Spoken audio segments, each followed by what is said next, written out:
震惊啊！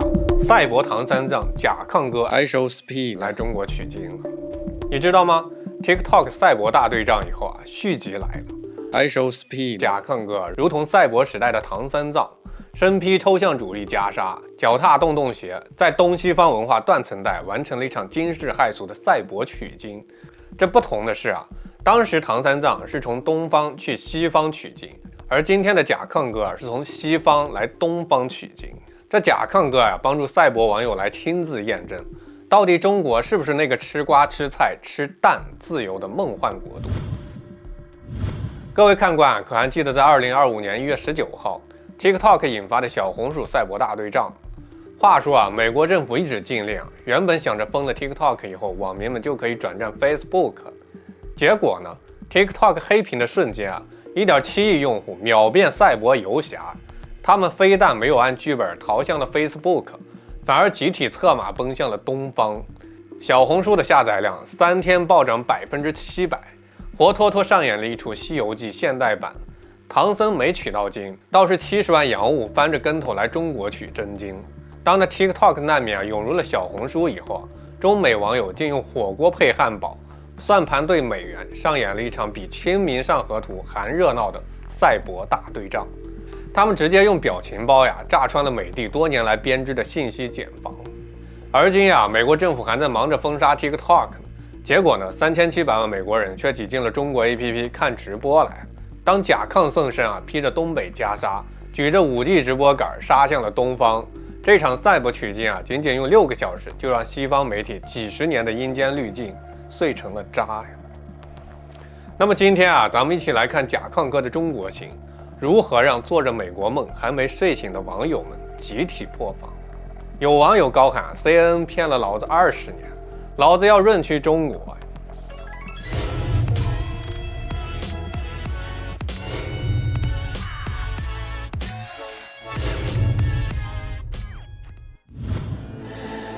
大家好，欢迎来到老友记，我是大钊。撇求了这么半天啊，这甲亢哥到底是谁？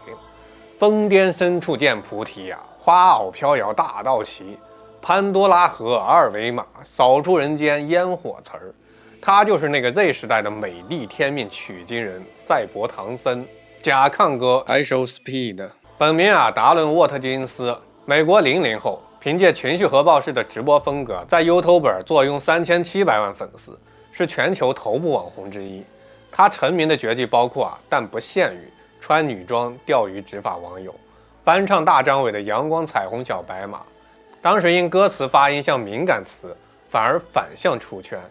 最经典的还是他那仿佛甲状腺功能亢进的癫狂表情，中国网友因此赐名甲亢哥。言归正传啊，你以为甲亢哥天生会整活？15岁他还在监狱的厨房里削土豆，被油锅烫出了表情包雏形。19岁啊，直播摔键盘学狗叫。这哥们儿的人生剧本简直就是美国梦跟悲惨世界的杂交版。俗话说啊，撑死胆大的，饿死胆小的。这甲亢哥人如其名，在慈善比赛上亮鞋底，非惨足球巨星卡卡，直播口嗨触碰种子红线。甲亢哥的作死行为让经纪团队天天心脏搭桥但是架不住粉丝就爱这口致命毒药边骂边打赏，硬把他捧成了 Z 时代的顶流。如今这个20岁的美国顶流网红靠发疯式的直播火遍了全球。当初暴打语数机器人，穿女装钓鱼，学狗叫，狂追 C 罗。但这次中国行他成了西方滤镜的终极粉碎机。焊死在脚的洞洞鞋成了个人 logo。中国行穿碎花衣啃玉米，引爆淘宝同款。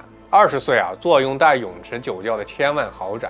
这哥们儿愣是把资本论玩成了疯狂经济学。再看破防名场面别人直播要钱，甲亢哥直播要命。翻唱大张伟神曲时候，把那个唱成了国际的街头暗号，被中国网友当场逮捕。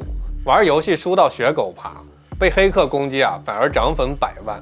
跟王嘉尔打乒乓球被虐到喊爸爸。美国网友集体破防。再看看旁边的纽约地铁信号就像是回到了石器时代。那中国隧道装的不会是6G 基站吧？当甲亢哥试驾完7万美元的小米苏7 Ultra， 性能秒杀兰博基尼，当场喊话要砸了自个儿那些破烂豪车，换小米苏7 Ultra。再看那深夜上海街头甲亢哥被广场舞大妈拉进队伍扭秧歌，收获了国际亲传弟子的称号。扭的比这就是街舞韩风，弹幕狂刷，中国街头比迪士尼还安全。人甲亢神僧喝豆汁儿的时候那表情可是五官扭曲让毕加索看了都甘拜下风。故宫门前后空翻被保安追，长城上蹦迪被大妈夸，这黑孩挺喜庆。这波操作让《论语》都感慨：有朋自远方来，虽风必乐。而最热闹的弹幕评论区一顿狂刷。白宫进 TikTok， 原来怕我们看到这个呀，这哪是网红分明是赛博时代的大熊猫嘛！用癫狂的笑容完成了文化 KPI 没有对比就没有伤害。考虑到新来的帖子嘛，咱们先来回味一把赛博余温吧。当初赛博大对仗美国网友晒出超市小票，一颗生菜5美元，中国网友反手甩出菜场行情，5块钱3斤，还送葱。更绝的是山东大省直播全款买菜，评论区老外集体破防，我们超市买菜都要分期贷款。来自西雅图的程序员哭诉看着月薪8000美元，交完房产税就剩下泡面钱。深圳码农凡尔赛回复道：我家小区停车费比你家房产税还便宜。最扎心的是河南大爷晒出了宅基地，祖传院子不交税，种菜养鸡美滋滋。德州妈妈晒出了230美元的验血单。北京网友淡定地甩出医保截图，自费8块，重点是政府还倒贴20块钱打车费。更魔幻的是加州网友晒出了50万美元新生儿账单，中国宝妈凡尔赛补刀，生娃赚2万，政府催我领补贴呢。再看纽约小哥吐槽，轿次救护车等于3个月白干。重庆的哥神回复，咱们120免费，要不你下载个滴滴国际版得了。最绝的是中医粉在线问诊，用伤寒论药方帮老外治脱发，评论区秒变国际云把脉现场。来自哈佛的学子哭穷毕了业还得还20年贷款。而清华学霸凡尔赛我的学费还没你的课本费贵。最绝的是山东考生晒高考真题，美国网友当场蒙圈，这数学题是给外星人做的？咋这么难呢？这要搁《史记》或者《列传》要是看到这场面，怕是要连夜补写美利坚韭菜哀歌了。这场对仗看似是文化冲突，实则是周易阴阳调和的现代演绎。美国网友的个人主义乾卦撞上了中国的集体主义坤卦，这2卦合一竟在表情包里大战出了数字时代的太极图。这一切都是赛博对仗的实锤TikTok 难民在小红书的灵魂拷问，也已经被东来取经的赛博圣僧甲亢哥一一验证。美国网友集体觉醒从中国间谍到东方真香。这场直播就像一颗认知核弹，炸出了3大连锁反应。滤镜粉碎560万人围观上海夜景，故宫红墙，怒喷 CNN， 你们拍的绝对是平行宇宙。文化真香，火锅涮毛肚，川剧变脸，老北京不行，外国网友玩梗中国连黑暗料理都这么有文化吗？